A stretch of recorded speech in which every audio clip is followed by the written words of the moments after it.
Sampai di Madinah, dalam satu riwayat Imam Malik ke gubernur Madinah terlebih dahulu, minta ke gubernur Madinah untuk dipertemukan dengan Imam Malik bin Anas. Ujar gubernur Madinah, wahai Syafi'i, aku lebih baik memindahkan gunung Uhud lebih mudah bagiku daripada bertemu dengan Al-Imam Malik bin Anas. Kenapa? Karisma Imam Malik bin Anas itu luar biasa, wibawa guru tersebut luar biasa.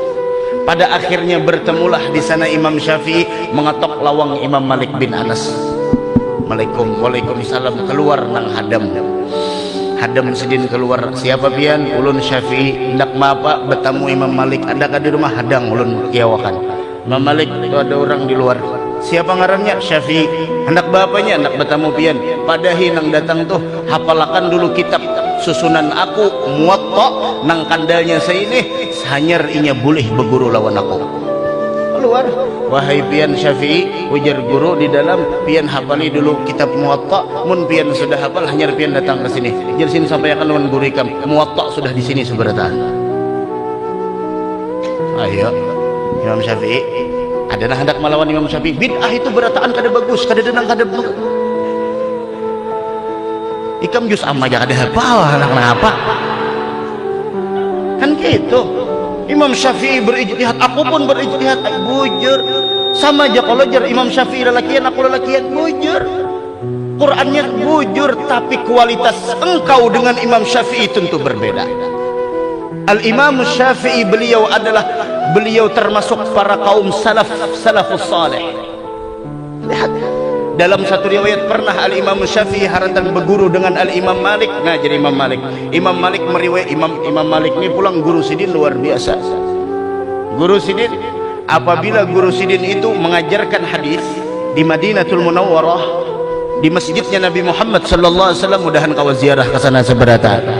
Apabila beliau ingin meriwayatkan hadis, apabila beliau ingin membaca hadis, beliau mandi terlebih dahulu. Setelah mandi, beliau memakai pakaian yang indah terlebih dahulu, kemudian memakai wangi-wangian, kemudian salat 2 rakaat, baru beliau menghadap muridnya membacakan hadis Nabi Muhammad sallallahu alaihi wasallam, semata-mata mengagungkan terhadap hadis yang keluar dari mulutnya Nabi Muhammad sallallahu alaihi wasallam. Sin majar kayaknya di Madinah nang orang suah tulak ke Madinah, bro. Mun duduk kita di mihrab di sini, berarti makam Rasul di mana? Makam Rasul di mana? Ini duduk nih mihrab sembahyang di sini. Duduk di sini kita nah. Menghadap ke situ. Makam Rasul di mana berarti? Hah? Udah situ lah. Rasul. Mudahan kau ziarah berata. Itu makam Rasul situ. Amun Imam Malik meriwayatkan hadis an fulan dari si anu dari nang ampun makom sebelah sini, yaitu Nabi Muhammad, beliau bersabda. Nah, itu sini. Pernah suatu hari beliau melihat Imam Syafi'i duduk di akhir majlis, di penghujungan duduk. Setiap kali Imam Malik di sana meriwayatkan hadis, Imam Syafi'i apa digawinya? Mengucup jari telunjuk, menulis di sini. Kayak itu. Imam Malik ini perhatikan anak ini kenapa jadi kayak itu. Nah, tuntung belajaran keo sidin. Sini. Kamu apa tadi? Bahasa kitanya kamu apa tadi? Jadi kini mululu ah. Ikam menggawi nang kada-kada ujar Imam Syafi'i kada ulun kada mululu. Ulun mencatat apa nang pian bacakan dari hadis Nabi Muhammad. Bujur juga kah? Pian hendak bukti kah? Ulun bacakan jadi Imam Syafi'i. Ujar Imam Malik, dibacakan oleh Imam Malik, dibacakan oleh Imam Syafi'i mulai awal sampai akhir, kada denang sedikit pun tertinggal daripada apa yang beliau dengar dari Imam Malik. Apa? Nih Imam Syafi'i nang bubujuran.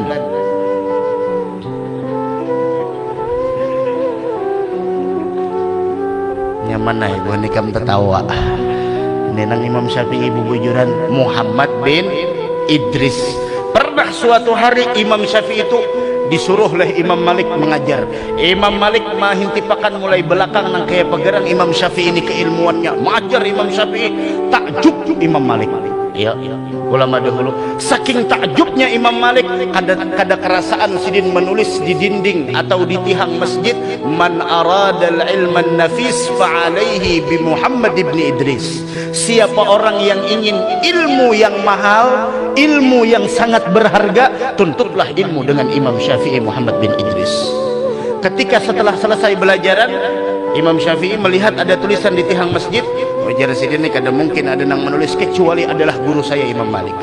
Ditulis sidin ulang jawaban dari syair tersebut, kaifa la yakunu dzalik wa huwa tilmidhuk ya Malik. Bagaimana Syafi'i tidak menjadi orang hebat sedangkan dia adalah muridmu wahai Imam Malik. Dah kita waduknya orang bahari. Tuntung Imam Syafi'i nuntut ilmu lawan Imam Malik, jadi Imam Malik habis dah Syafi'i yainah ilmuku, habis dah rasanya ikam lebih hebat dari aku. Coba lihat. Dan akhlak seperti itu turun temurun sampai saat ini kita lihat. Bubuhan pian merasa atau kada merasa, coba lihat dahulu di sekumpul.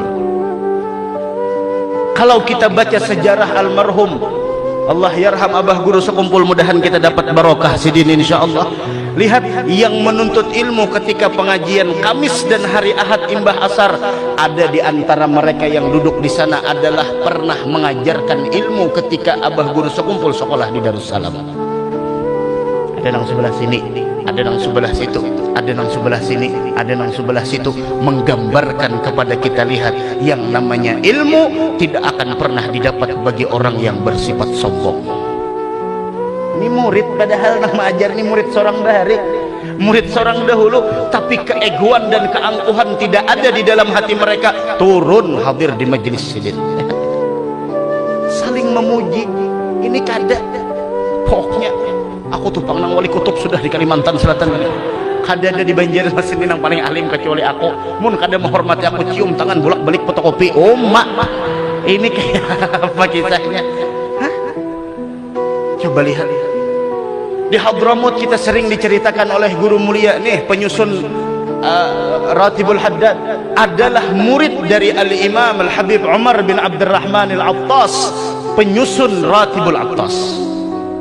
Ketika ditanya Al-Imam Umar bin Abdurrahman Al-Attas tentang bagaimana keadaan muridnya Abdullah Al-Haddad, beliau mengatakan, tarim turabbi, itulah didikan tarim yang tulen. Hendak melihat didikan tarim gitu. Ketika ditanya Al-Imam Al-Habib Abdullah Al-Haddad tentang gurunya Al-Habib Umar bin Abdurrahman Al-Attas, kata Habib Abdullah Al-Haddad, aku temukan guruku itu seperti manusia yang tidak ada nafsu untuk mengajak kepada keburukan di dalamnya. Semuanya adalah Rabbani dan ilahi. Lihat, turun temurun akhlak seperti itu. Lalu rasa kadada guru, kadada murid. Iya jar almarhum Abah Haji dahulu, kita jangan jadi guru, jadi murid saja kan belum bujur lagi. Kita kalau sini jangan kan jadi guru, orang benerai mengiau guru, orang benerai mengiau kiai, orang benerai mengiau muallim, orang benerai menulis ustaz, orang benerai menulis kaha, plat kalteng kaha. Cuman kita nih jasidin jadi murid dia belum bujur, nangaran murid bujur-bujur murid, kal mayyit baina yadail ghasil. Murid sejati itu bagaikan orang yang meninggal dunia di hadapan orang yang memandikannya. Apa? Pasrah. Habib Munzir bin Fuad Al-Musawa, Jakarta. Lihat, udah sampai 40 mursidin meninggal dunia ya. Tapi lihat bagaimana majelisnya. Beliau tidak punya apa-apa. Beliau hanya punya satu apa? Guru.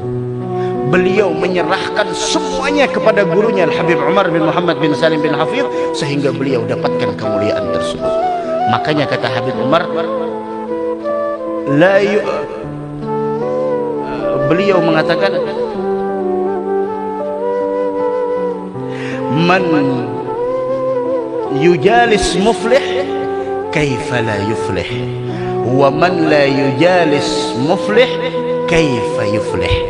Siapa orang yang punya ikatan dengan orang-orang mulia, dengan orang-orang yang beruntung, duduk bersama mereka, menuntut ilmu dengan mereka, membantu mereka, bagaimana mungkin orang ini tidak mendapatkan keberuntungan? Tapi siapa orang yang sepanjang umurnya tidak pernah berjumpa, duduk menuntut ilmu, menimba ilmu dengan orang yang beruntung, bagaimana orang ini bisa mendapatkan keberuntungan? Man yujalis muflih kaifa la yuflih, wa man la yujalis muflih kaifa yuflih. Itu kata-kata beliau. Ujar Imam Malik, udah ikam kutus pulang ke Irak, nih duit. Ikam berangkat ke Irak tuntut ilmu. Aku rasa ikam adalah lebih baik daripada aku, wahai Syafi'i. Coba lihat. Padahal Imam Syafi'i apa? Kaifa la yakunu dzalik wa huwa tilmiduk ya Malik. Bagaimana itu bisa terjadi, wahai Imam Malik, sedangkan aku sendiri adalah muridmu, wahai Malik. Semakin tinggi seseorang mendapatkan ilmu, semakin merasa dirinya lebih hina dari orang lain.